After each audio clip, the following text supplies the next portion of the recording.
Hello friends, welcome to our channel Aadharshila classes. हम लोग पिछले कई दिनों से 9th क्लास की फिजिक्स देख रहे हैं और फिजिक्स में हम लोग बात कर रहे हैं गति की। वही गति चैप्टर जिसमें हम लोगों ने किसी भी कण को दो भागों में बांटा था, एक जो विराम अवस्था में रहता है और दूसरा जो गति करता है। अब कण गति भी दो तरीक़ों से करता है।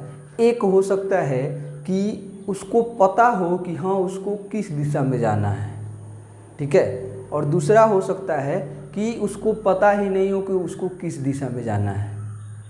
तो जो पता होता है और तब दूरी तय करता है, जब दिशा पता हो उसको कि हाँ हमको कहाँ जाना है और तब दूरी तय करे, तब उसको हम क्या कहते हैं, विस्थापन कहते थे। और जब दिशा पता नहीं होता था तब उसको क्या कहते हैं, उसको दूरी कहते हैं। जैसे हम आपको एग्जाम्पल देके पिछली बार समझाए थे कि एक आदमी को जाना था बाज़ार में, तो क्या हुआ, उसने पूछा बाज़ार कहाँ है, तो उस बाज़ार बताया गया कि 2 किलोमीटर दूर है। अब उसको जाना था पूरब की तरफ और वह चला गया उत्तर की तरफ। फिर वहाँ पर जाकर पूछा कि बाज़ार कहाँ है, तो वहाँ से बाज़ार 4 किलोमीटर दूर था, नहीं तो 4 किलोमीटर दूर था। तो अब पूछा गया कहाँ जाना है, 4 किलोमीटर दूर है, तो फिर वह आगे बढ़ गया। इस तरह जो है बाज़ार से वह बहुत दूर चला गया। तो जब तक हमको पता नहीं हो कि हाँ हमको किस दिशा में जाना है, तब तक हमारा दूरी तय करना क्या है, व्यर्थ है। तो इसीलिए गति में जो है विस्थापन को लाया गया, जिसमें हमको दिशा पता होती थी और उसको हम क्या कहते हैं, सदिश राशि कहते थे। तो आज हम लोग पढ़ने वाले हैं, इसके पिछले वीडियो में हम लोगों ने औसत चाल की चर्चा की है और औसत चाल में हम लोगों ने देखा है कि औसत चाल क्या होता है, चाल क्या होता है। इस वीडियो में जो है हम लोग वेग की चर्चा करेंगे कि वेग क्या होता है। तो याद रखिएगा कि विस्थापन में जब समय से भाग दे दीजिएगा तो वेग निकल जाएगा। विस्थापन में जब समय से भाग दे दीजिएगा तो क्या निकल जाएगा, वेग निकल जाएगा। इस बात को याद रखिए। अब विस्थापन क्या होता है तो देखिए कैसे डिफाइन किया गया है। कहा गया है किसी निश्चित दिशा में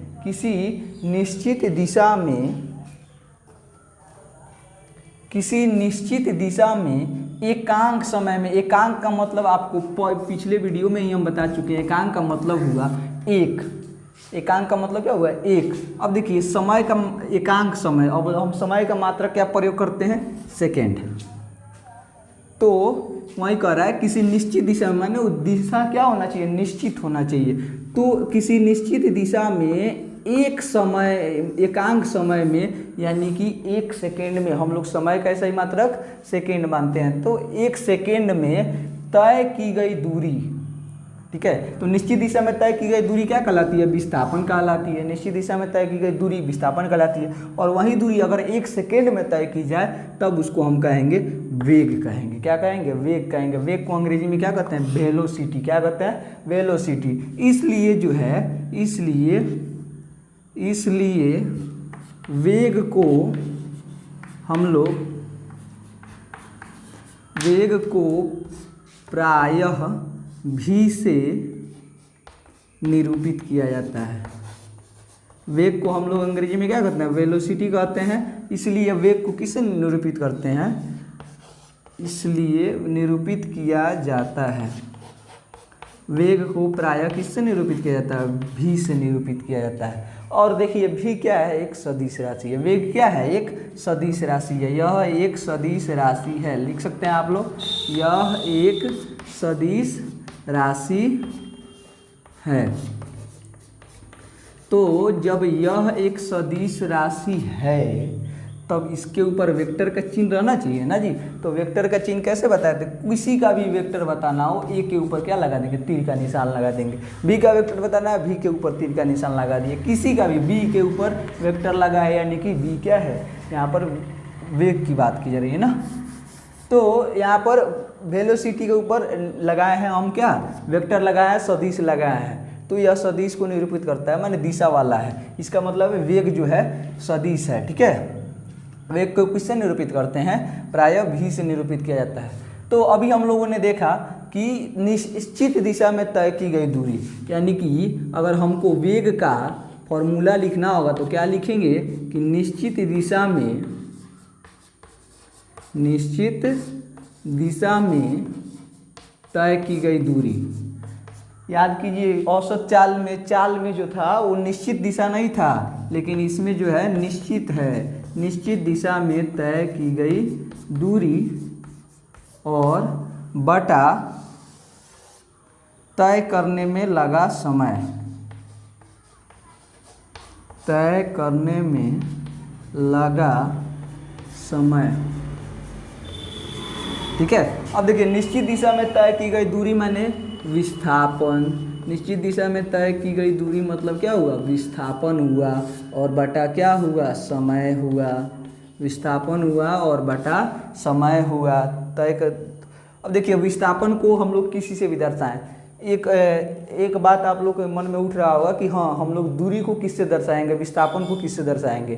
तो कहीं कहीं आपको बुक में मिलेगा एस से दर्शाया हुआ, कहीं कहीं एक्स में मिलेगा, तो किसी से भी दर्शाइए, ठीक है, लेकिन आप उसको लिख दीजिए कि हाँ एस से दूरी है, एक्स से दूरी है। अधिकतर जगह जो है हम लोग एस का ही प्रयोग करेंगे और एक्स का प्रयोग करेंगे, और विस्थापन के लिए भी वही करेंगे, लेकिन विस्थापन के लिए हम लोग इसके ऊपर लगा देंगे वेक्टर। इसी से पहचाना जाएगा कि विस्थापन को किससे सूचित करेंगे और समय को। जैसे देखिए यहाँ पर मान लीजिए कि हम एस से सूचित करना है, ठीक है, तो इसके ऊपर क्या लगा देंगे, वेक्टर का चिन्ह लगाएंगे। वेक्टर का चिन्ह लगा है माने दूरी नहीं है, क्या है, विस्थापन है, और बटा टी।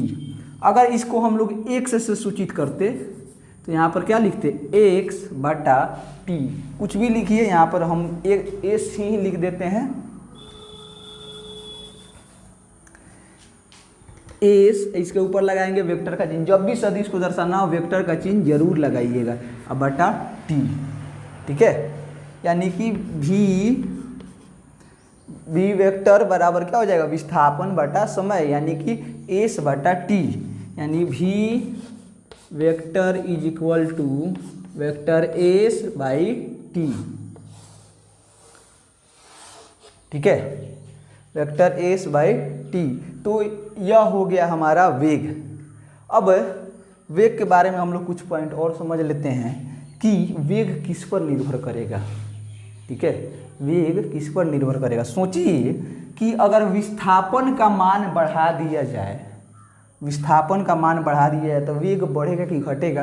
कहने का मतलब है कि मान लीजिए कि टाइम रखा गया है 2 सेकेंड, टाइम जो है सेम रखा जाए, और एक इसका मान लीजिए विस्थापन जो है आपका जो है 10 मीटर है, ठीक है, तो इसका वेलोसिटी कितना आएगा जी, इसका वेलोसिटी कैसे निकालेंगे, विस्थापन यानी एक्स या एस लिख देते हैं यहाँ पे, एस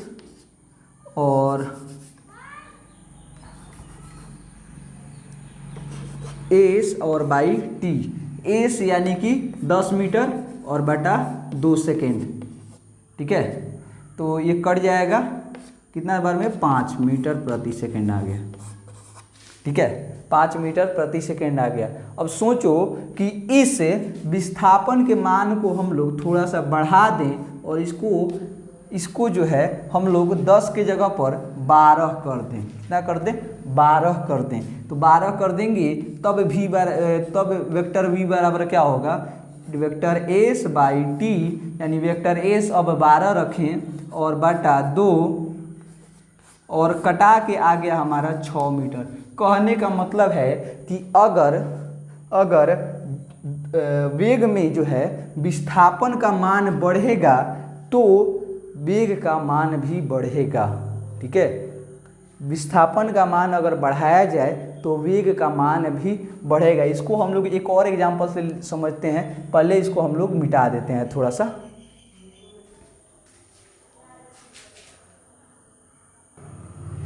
चलिए वेग को थोड़ा सा समझ लेते हैं। हाँ, अभी हम लोगों ने बताया कि जैसे विस्थापन इंक्रीज हुआ यानी कि विस्थापन बढ़ा, ठीक है, समय नियत है, समय क्या है, विस्थापन बढ़ा और समय यहाँ पर बढ़ने या ऊपर जो है बढ़ने का निशान है, इंक्रीज हुआ विस्थापन और समय जो है नियत रहा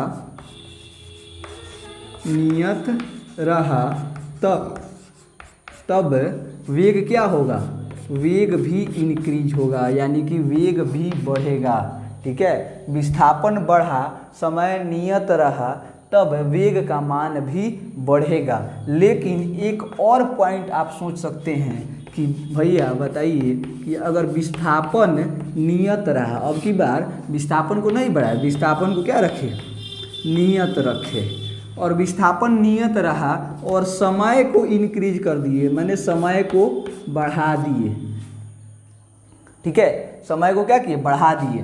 तो समय को बढ़ा दिए तब वेग क्या होगा, तब वेग क्या होगा, बढ़ेगा या घटेगा। तो चलिए इसको भी समझ लेते हैं। मान लीजिए कि हम दूरी तय कर रहे हैं 15 मीटर और टाइम लग रहा है हमको 3 सेकेंड, ठीक है, ए एस का मान है और ए टी का मान है, ठीक।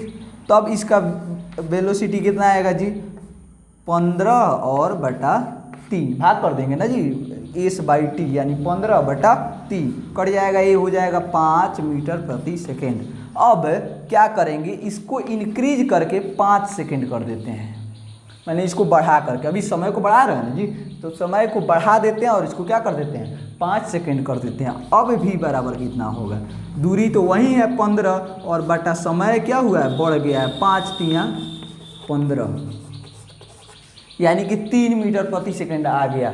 जैसे समय बढ़ा और विस्थापन सेम रहा तो वेग क्या हो गया, घट गया, वेग क्या हो गया, घट गया, और इसमें वेग क्या हुआ था, बढ़ गया था, इसमें वेग क्या हुआ था, बढ़ गया था। आप लोग बात समझ रहे होंगे, इसको थोड़ा सा नोट कर लीजिए। इसको जो है अब मिटा भी देते हैं हम।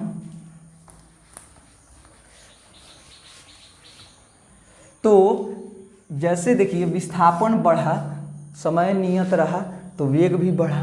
तो एक बात और सोचिए कि अगर विस्थापन घटा दिया जाए, अगर विस्थापन को घटा दिया जाए, अगर विस्थापन को घटा दिया जाए, नीचे से दिखा रहे हैं हम इसको, विस्थापन को अगर घटा दिया जाए और समय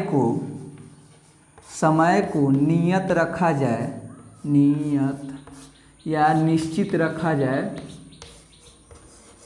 समय को निश्चित रखा जाए या नियत रखा जाए, तब वेग क्या होगा।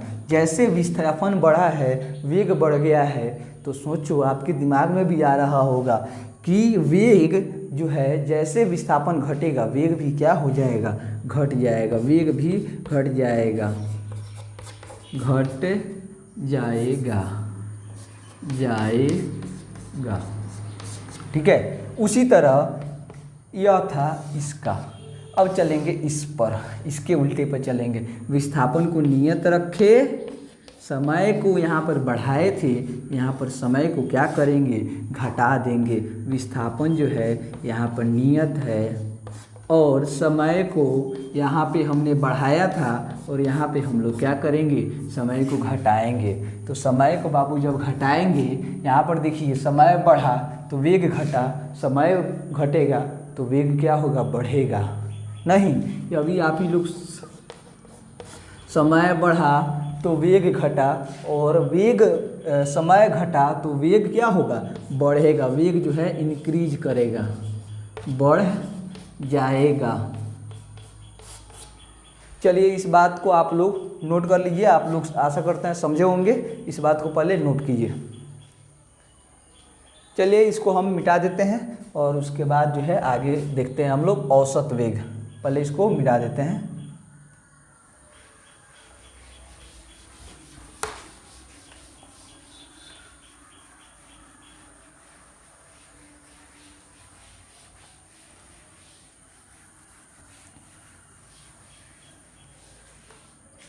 चलिए औसत वेग समझ लेते हैं थोड़ा सा। औसत वेग,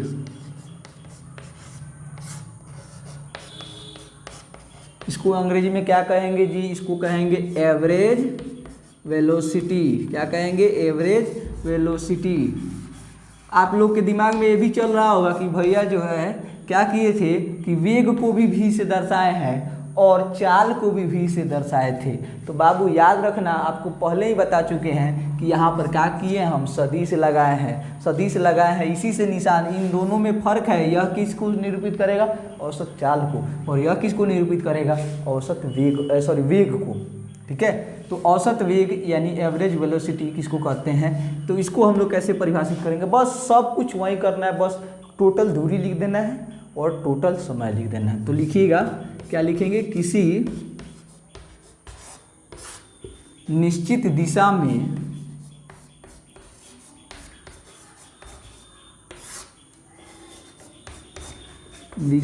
किसी निश्चित दिशा में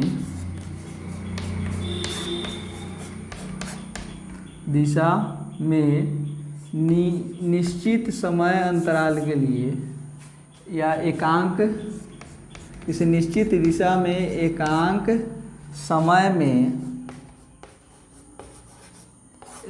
समय में तय की गई कुल दूरी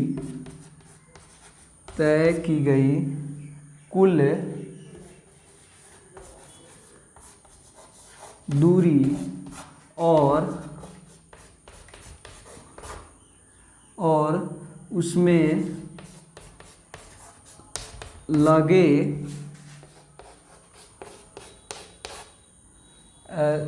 तय की गई कुल दूरी क्या कहलाती है जी, तय की गई कुल दूरी क्या कहलाती है, औसत चाल कही जाती है। क्या कही जाती है, औसत चाल कही जाती है।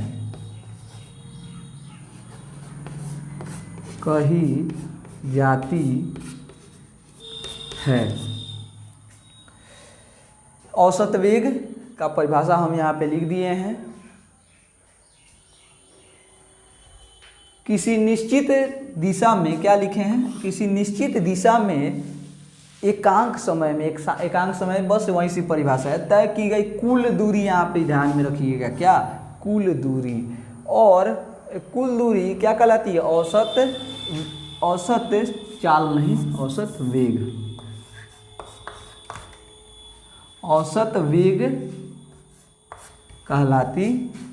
वेग कही जाती है। अब थोड़ा सा और ध्यान दीजिए, थोड़ा सा ध्यान देने की बस ज़रूरत है। क्या करेंगे, औसत वेग का सूत्र कैसे लिखेंगे जी, औसत वेग का सूत्र कैसे लिखेंगे, तय की गई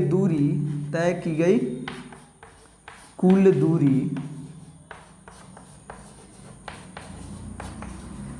दूरी या यहाँ पर कुल विस्थापन लिख देते हैं, दूरी लिखने से अच्छा है, और बटा कुल समय, बटा क्या हो जाएगा, कुल समय हो जाएगा। ठीक है, यहाँ पर आप विस्थापन को अगर s से डिनोट करो तो s और बाई t, लेकिन यहाँ पर औसत वेग है यानी कि v एवरेज। ठीक है, तो v average is equal to हो जाएगा s बाई t। दोनों एक ही फॉर्मूला है, बस वहाँ पर एवरेज नहीं था, यहाँ पर औसत चाल है, वहाँ पर केवल कुछ क्षण के लिए था, और यहाँ पे टोटल टाइम के लिए जितनी विस्थापन हुआ ना उसमें टोटल टाइम के लिए है यह।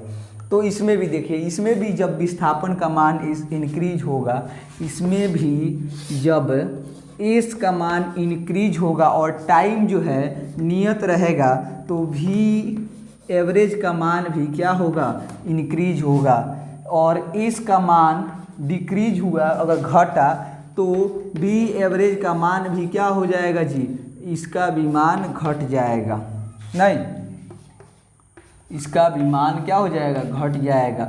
अगर टी का मान इंक्रीज हुआ, बढ़ा, तो भी एवरेज का मान घटेगा, और टी का मान अगर घटा, डिक्रीज हुआ, तो भी एवरेज का मान क्या हो जाएगा, बढ़ जाएगा।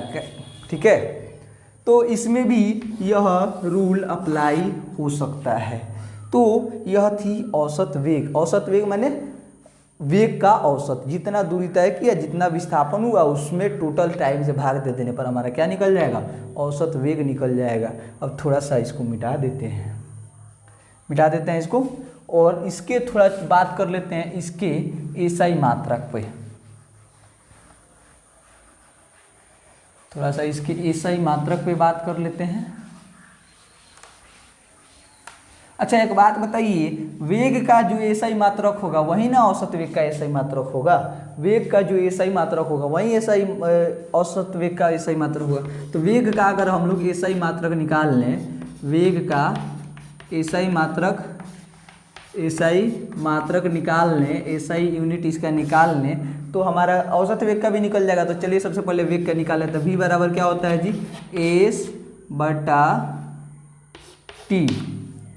अब इस विस्थापन का एसआई मात्रक क्या होगा, विस्थापन का एसआई मात्रक क्या होगा जी, विस्थापन का एसआई मात्रक वही होगा जो दूरी का होता है, यानी मीटर, और बटा टी यानी कि सेकेंड, यानी कि मीटर प्रति सेकेंड। ठीक है, मीटर प्रति सेकेंड का मतलब क्या हुआ कि मीटर सेकेंड, इसको आपको बताए थे हमने कि 1 सेकेंड लिखा हुआ है, माने सेकेंड का पावर 1 है, और जब भी ऐसा लिखा हो तो लिखिएगा सेकेंड इनवर्स। 1 बटा x का पावर 5 लिखा हुआ है तो इसको क्या लिखेंगे, x का पावर -5। ठीक है, तो इसी तरह मीटर सेकेंड इनवर्स लिखेंगे। तो ये दोनों बात लिख सकते हैं। तो इससे सिद्ध क्या होता है, इससे सिद्ध होता है कि वेग हो, औसत वेग हो, दोनों का मात्रक क्या होगा, मीटर सेकेंड इनवर्स, या औसत वेग हो, या चाल हो, या औसत चाल हो, इन सभी का ये दोनों हम पिछले क्लास में पढ़ चुके हैं। इन सभी का एसआई मात्रक क्या होगा, इन सभी का एसआई मात्रक होगा मीटर प्रति सेकेंड या मीटर सेकेंड इनवर्स। ठीक है, मीटर प्रति सेकेंड या मीटर सेकेंड इनवर्स होगा इन सभी का, चारों में से सबका। ये दोनों क्या है, ये दोनों है सदिश राशि, इसको हम लोग किससे, वेक्टर से दर्शाते हैं, और यह क्या है, अदिश राशि है। यह क्या है बाबू, अदिश राशि है। ठीक है, यह है सदिश राशि, यह है अदिश राशि। तो इसको भी आप लोग नोट कर लीजिए। ये था वेग का एसआई यूनिट और औसत वेग का एसआई यूनिट। ठीक है, चलिए नोट कर लीजिए, इसको मिटा देते हैं इसको। और थोड़ा सा हम लोग पिछले वीडियो में जो मीटर प्रति सेकंड को बदलना सीख गए थे किलोमीटर प्रति घंटा में। अब थोड़ा सा हम लोग बढ़ते हैं क्वेश्चन की तरफ।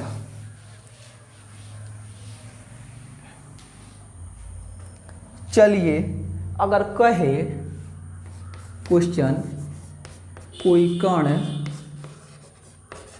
सरल रेखीय पथ पर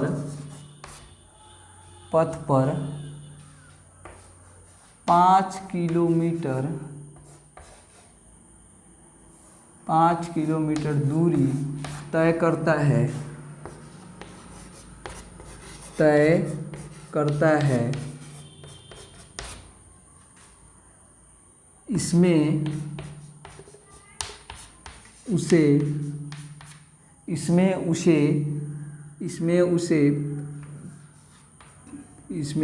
3 घंटे का समय लगता है।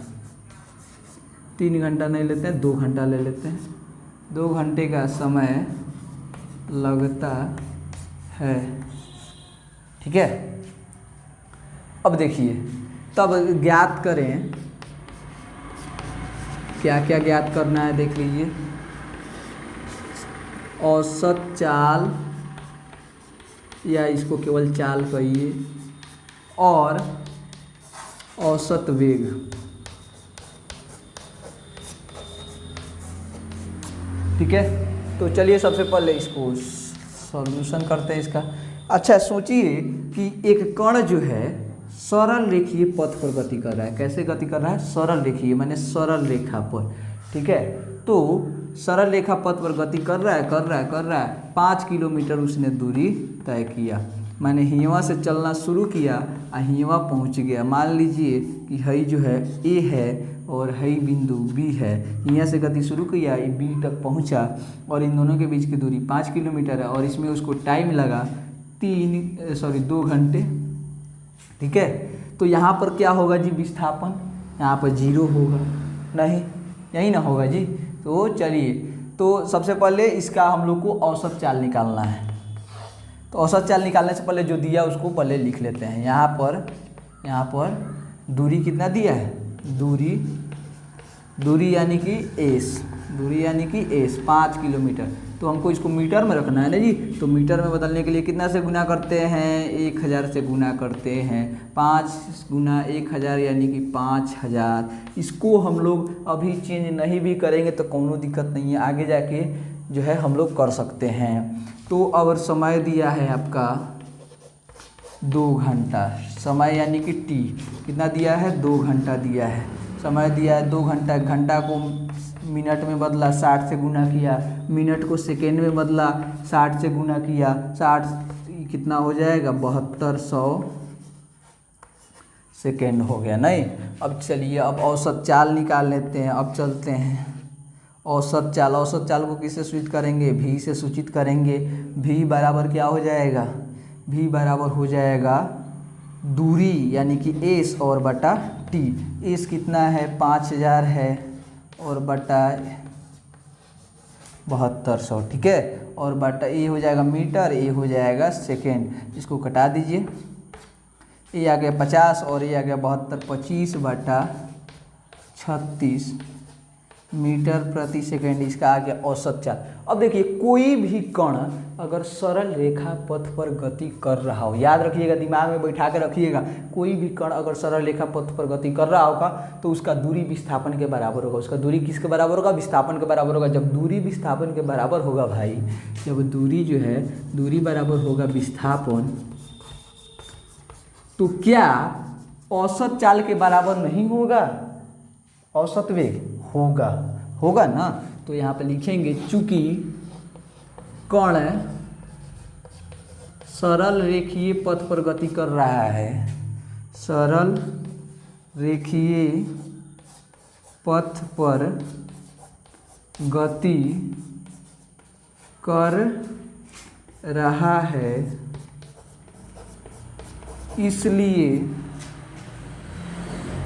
इसलिए भी बराबर क्या होगा, वेक्टर भी यानी कि 25 बटा 36 मीटर प्रति सेकेंड, ठीक है। दूसरा का भी आंसर हो जाएगा वहीं। तो अगर याद रखिएगा, अगर कोई कण सरल रेखा पथ पर गति कर रहा होगा और एक ही दिशा में गति कर रहा होगा, तब उसका दूरी जो होगा विस्थापन के बराबर होगा और औसत चाल जो होगा औसत वेग के बराबर होगा। इसको आप लोग नोट कीजिए।